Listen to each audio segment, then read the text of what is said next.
جو supreme court میں ہم نے جو چیلنج کی تھی ججمنٹ کو، جو کہ امینڈمنٹ سائن تھی فرسٹ اور سیکنڈ امینڈمنٹ، اس کے اوپر تو سپریم کورٹ نے ججمنٹ دی، مگر جو تھرڈ امینڈمنٹ تھی جس کے اوپر بتایا گیا تھا کہ جو ریفرنسز ہیں یا انکوائریز ہیں اور انویسٹیگیشنز ہیں وہ ٹرانسفر کیسے کی جائیں گی اور کس کورٹ کو یا کس فورم کو ہوگی، اس کے اوپر ڈائلیٹ نہیں کیا گیا۔ بیسیکلی جو ہم سمجھتے ہیں جو فلا ہے ججمنٹ کے اندر، جس سے کہ نیب امینڈمنٹس کو certain sections of NAB amendments جو ہیں انہوں نے ختم کی۔ ایک تو انہوں نے کہا جو 500 ملین کی ہم نے قدغن لگائی ہے وہ غلط ہے، اور جو انہوں نے ڈسٹنکشن کرا کہ پہلے جو لاء کے اندر الیکٹڈ پبلک آفس ہولڈر یا people in service of Pakistan میں کوئی تفریق نہیں ہے۔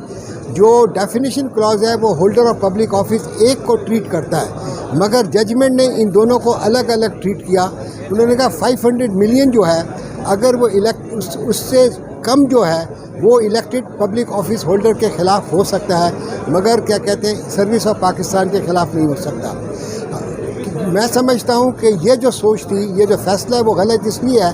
کہ جو نیب ہے وہ میگا کرپشن کے لیے ہے۔ جو میگا کرپشن کے اندر خود نیب کی اپنی SOPs ہیں اور ججمنٹس بھی ہیں کیا کہتے ہیں سپیریئر کورٹس کی کہ 100 ملین سے جو ہے کم نہیں ہوگا۔ اگر قانون نے، پارلیمنٹ نے 500 ملین رکھا کوئی 7-8 سال کے بعد، میں سمجھتا ہوں یہ بینچ مارک رکھنا اپنا پارلیمان کا حق تھا، اور یہ جوڈیشری کا حق نہیں ہے کہ اس کو ختم کیا جائے۔ دوسری بات انہوں نے ہم نے کی، اس کے اندر لکھا تھا اگر کسی کے پاس ایسٹس ہیں تو وہ بتائے جائیں کہ یہ کرپٹ اور انلیگل پریکٹس سے ایکوائر کیے گئے ہیں۔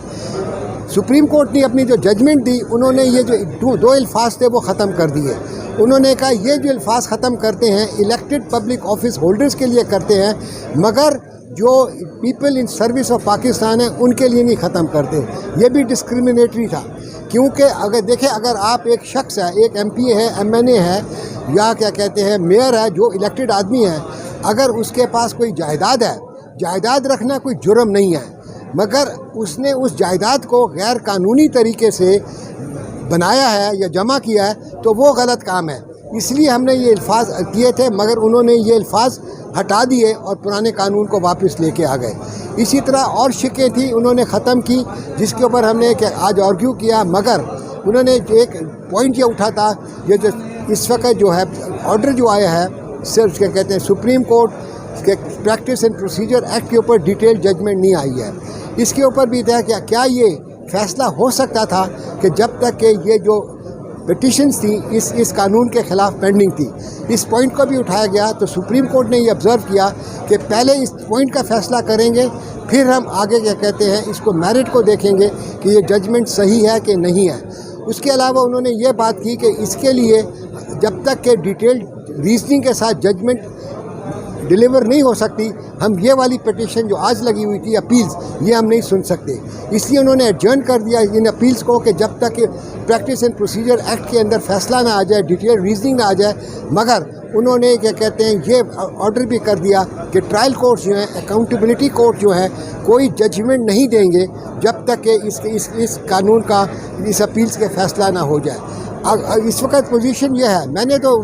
مدعا کیا تھا کہ آپ یہ ٹرائل کو بھی روک دیجئے، سسپینڈ کر دیں، کیونکہ اگر یہ کیسز آپ نے یہ فیصلہ کیا کہ یہ ججمنٹ غلط ہے تو یہ اور کورٹس میں چلے جائیں گے، قانون کے نیچے نیا چارج فریم ہوگا، جب نیا چارج فریم ہوگا تو نئی گواہیاں چلیں گی، اور یہ گواہیاں جو نیب کے اندر چلی ہیں یہ کیا کہتے ہیں کام نہیں آئیں گی۔ اس لیے یہ ڈبل محنت ہو جائے گی، اور اس کے علاوہ یہ بھی ہے کیا کہتے ہیں ہو سکتا ہے کوئی کسی کو کنوکٹ کر دے، کسی کو ایکوٹ کر دے، اور بعد میں یہ آپ نے ججمنٹ ہٹا دی جائے، تو جن لوگوں نے اس کے نیچے ان کے کیسز ریٹرن ہوئے وہ کیا کہتے ہیں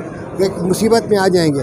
مگر ان سب باتوں کو مد نظر رکھتے ہوئے سپریم کورٹ نے اپنی وزڈم کے اندر خالی یہ آرڈر کیا ہے کہ فائنل ججمنٹ نہیں سنائی جائے گی، مگر کیس کی ٹرائل جاری رہے گی۔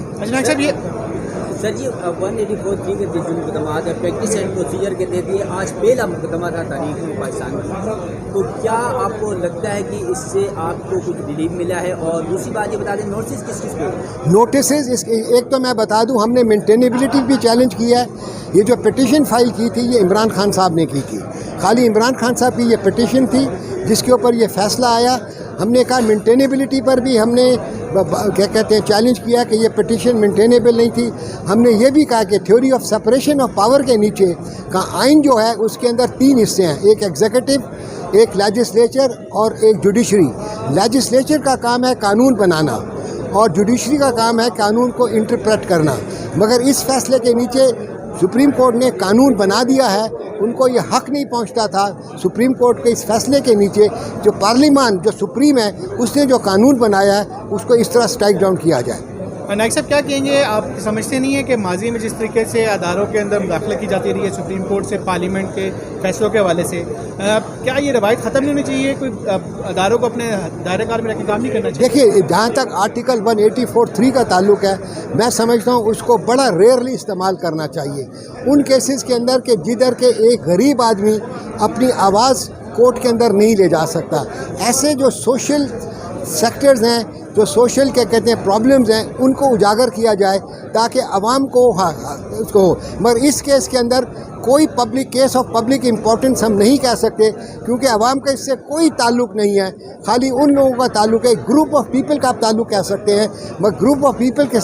اگر کوئی ان کو افیکٹ ہوتا ہے تو 184 سب کلاس 3 کے نیچے پٹیشنز فائل نہیں کی جا سکتی. مگر یہ ساری باتیں انشاءاللہ تعالیٰ جب اپیل کی سنوائی ہوگی آگے جا کر ہم یہ بات کریں گے اور وہ امید کرتے ہیں جسٹس ول بی ڈن.